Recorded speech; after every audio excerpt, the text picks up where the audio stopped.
How to use garlic and honey. You can enjoy the many health benefits of garlic and honey by either cooking with them or taking them as nutritional supplements. Freshly crushed or chopped garlic has the most health benefits. Garlic powder and aged garlic extract are also high in healthy compounds. Garlic oil has fewer health properties but can still be used to add flavor to cooking.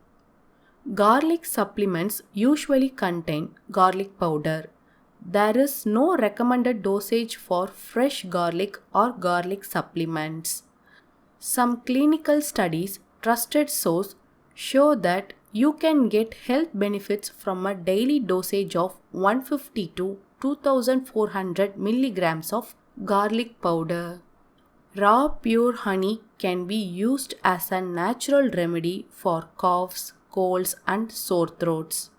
The Mayo Clinic recommends using citrus honey, eucalyptus honey, and labiate honey for cough. Take a spoonful of honey as needed or add honey to herbal teas to help ease cold and flu symptoms. Honey can also be used on the skin to help soothe allergic rashes, acne flare ups, and other skin irritations. It can also be used to help heal skin wounds, burns, and scratches. Cleanse skin and apply a small amount of medical grade honey directly to the area.